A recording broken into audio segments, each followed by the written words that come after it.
Guys, I was 25 years old, $200,000 in debt, no team, no product, no clients, no success metrics imaginable. And that was the one experience that turned around my entrepreneurial trajectory in life.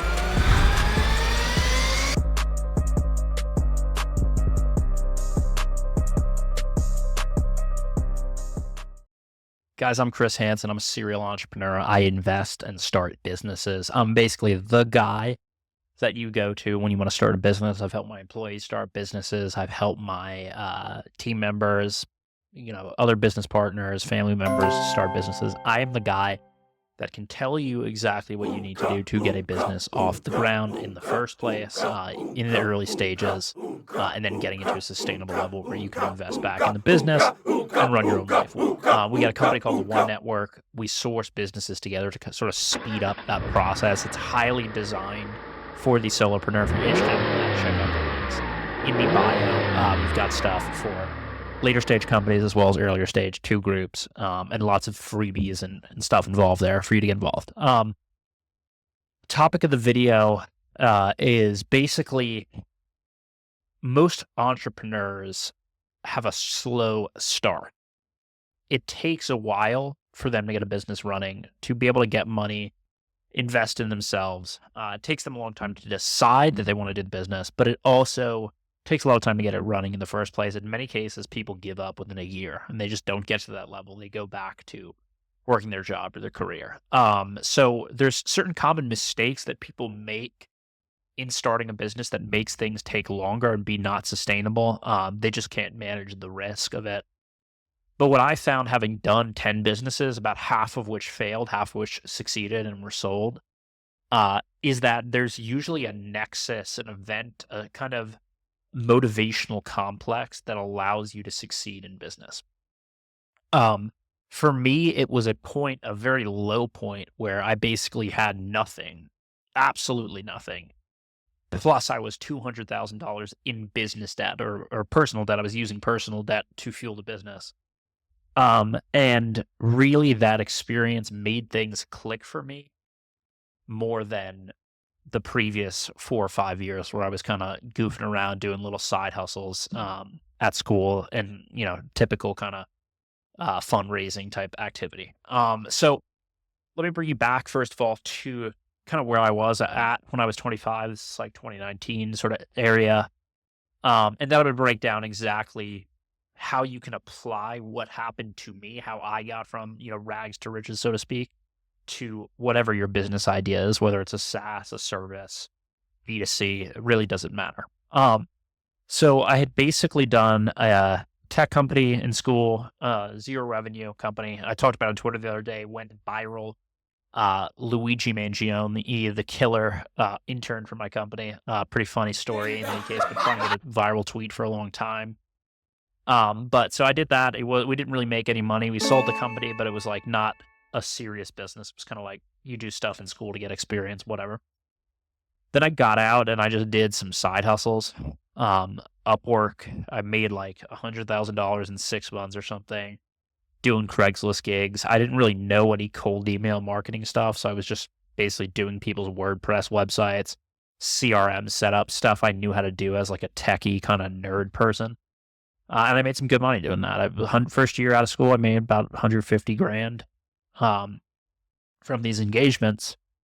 But basically, I had a point where I was just, not super focused for personal reasons, and I basically let the ball drop. I got a couple bad reviews on Upwork. The bad juju got to my head. I stopped selling. The funnel fell apart. I lost clients, and I was sort of in a place in, late 2019 where I had basically no clients. I had lost all the clients, and I had some people who would pay me like $25,000, $30,000, $40,000, like a bunch of money. But I had no clients. I was unable to pay the team, the freelancers and stuff that I had hired, so they left. And everything was just really against me. And I didn't have, it wasn't like I had friends who were in business and people on my team. I wasn't a part of any communities or anything like that. It was really sort of everything, all the variables against me. To make matters worse, I had used like credit cards and business loans, merchant cash advance, PayPal, that type of thing to fund the business. And I ended up basically owing a bunch of money. So I need to make these debt payments. If I didn't make the debt payments, I'd go under. Like personally go under. Couldn't afford rent.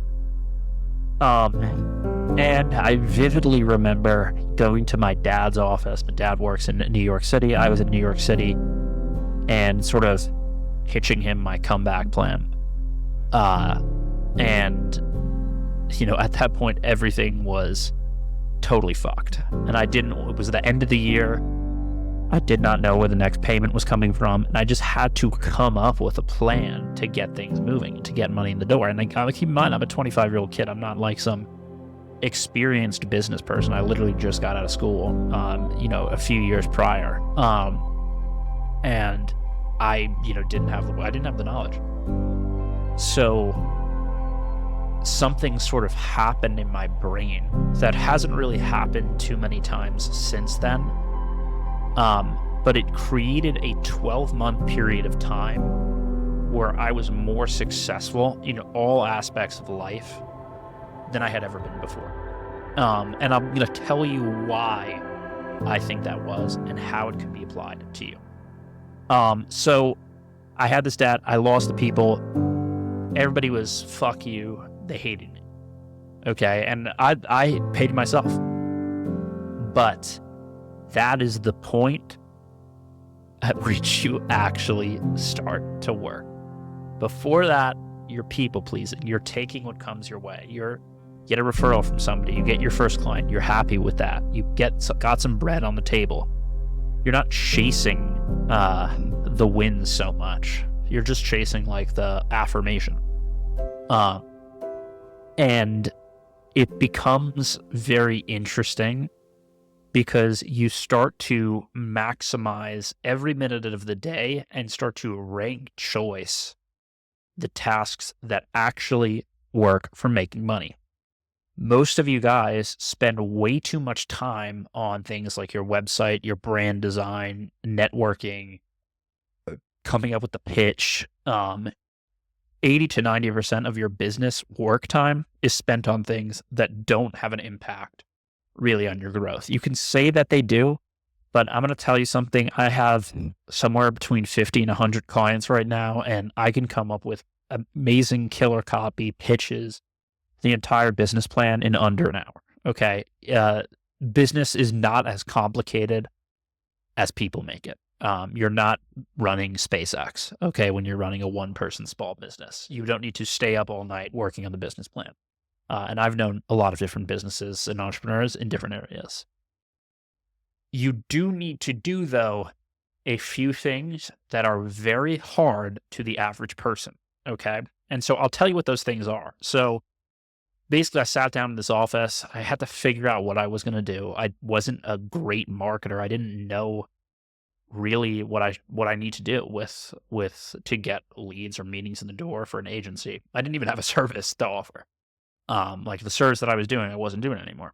So I literally just thought of a few different ways that I could meet people. Email campaign, LinkedIn connection to people who went to my school. Working through an accelerator that I was in. Hey, can you introduce me to some people? Can I speak at your event? I just thought of 10 or 15 random ideas. An email blast. I wasn't an expert cold emailer at that time. It was something that I had done a few times.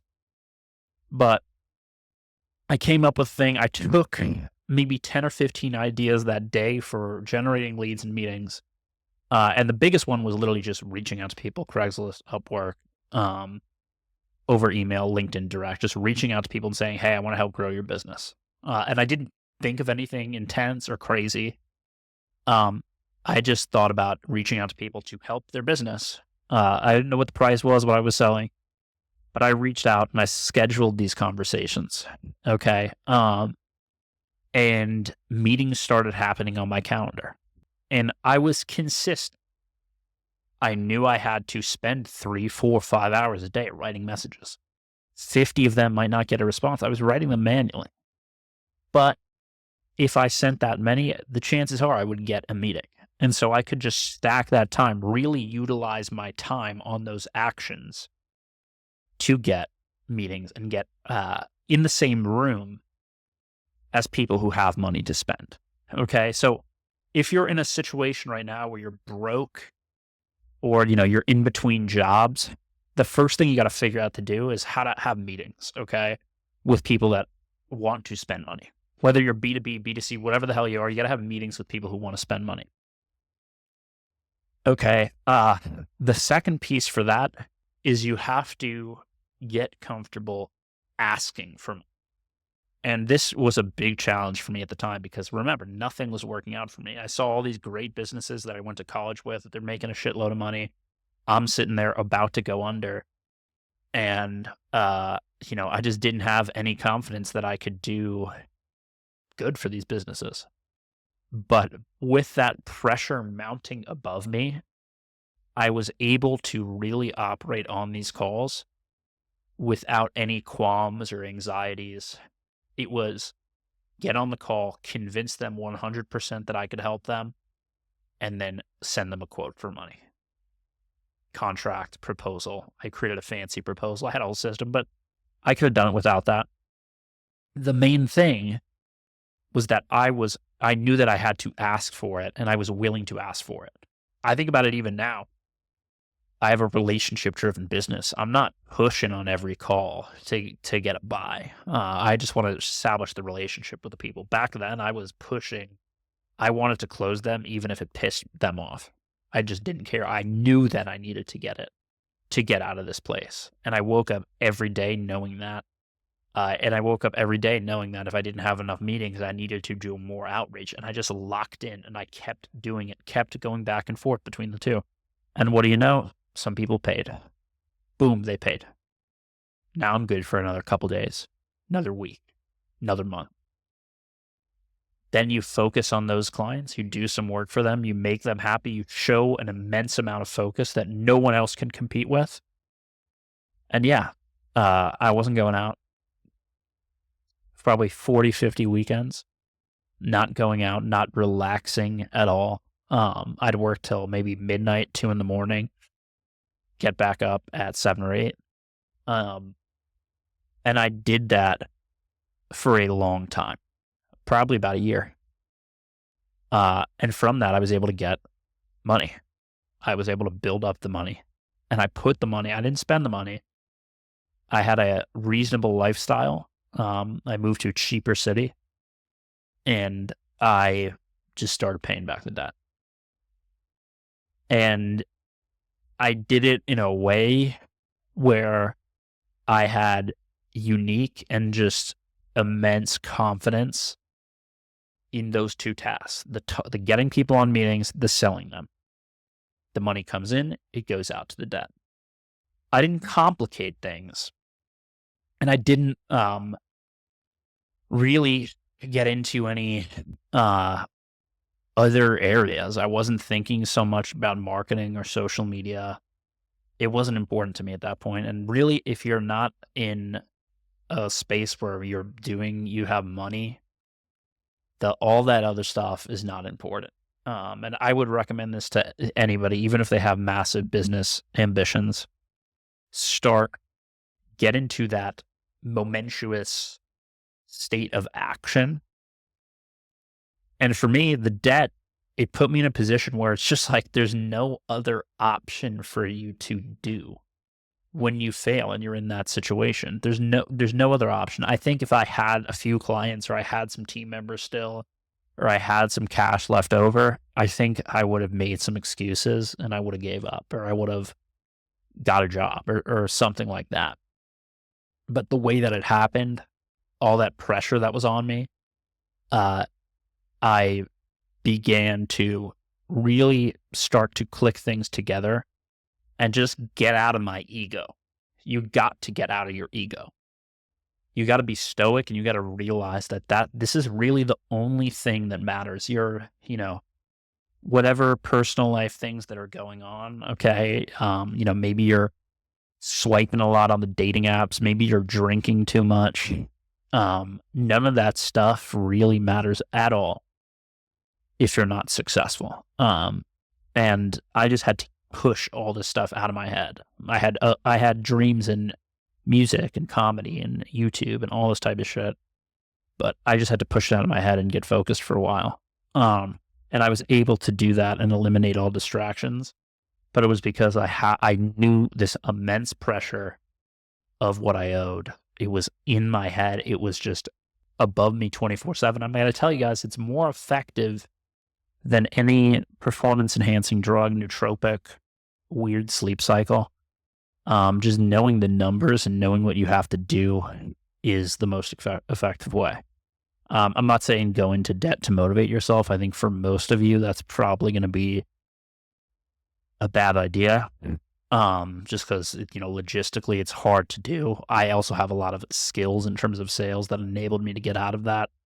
But you definitely want to leave yourself no wiggle room. Get an office, get some type of expense or something that you have to commit to.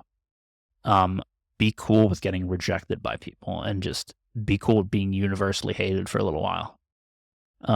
And once you condition yourself to not rely on other people's approval, that's when you can really start delivering, and people are going to notice that you're different than the other people out there, and they're going to want that energy in working with you.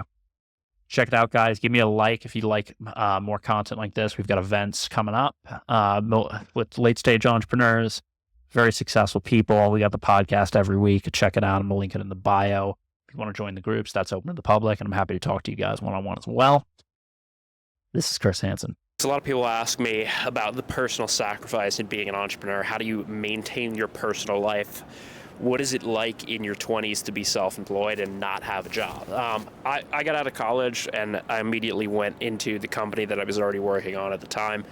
Never did any interviews, never went through that process. I'm talking to a lot of people who are 18, 19 now and have had such success online that they're even completely skipping college, which, by the way, I don't recommend. But the question is, how do you manage your personal life, or how do you manage the demands of it when you have a business that's either eating up all your time or eating up all your energy or whatnot? It's definitely true, and I made a lot of videos about the kind of sacrifice that you need to put in terms of time, hours, skipping out on holidays and whatnot. But the reality of the fact is that once you do have a limited degree of success, you can easily manage your personal life, okay?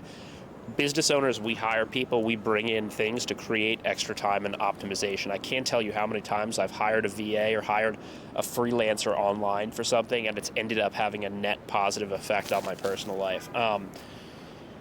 You could hire a VA, you could plan out your logistics, you could have people cover for you, you could go on vacation last minute. It's things that would not even happen in your personal life if you were just regularly employed. You just couldn't do it, or you only have a set number of sick days. So when you're working your business, you need to think about, at the end of the day, having that total freedom, what it's going to mean, and be willing to save your time.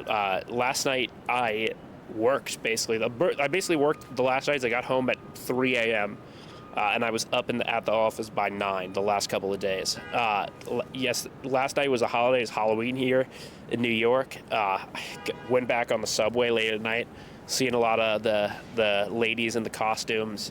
It took me off the mission a little bit, got me distracted, but was able to bounce back right away because I know that there's going to be some other holiday or some other occasion where everybody else is going to be working and focused, and I can just leave the office at 3 p.m. and go chill and have some drinks.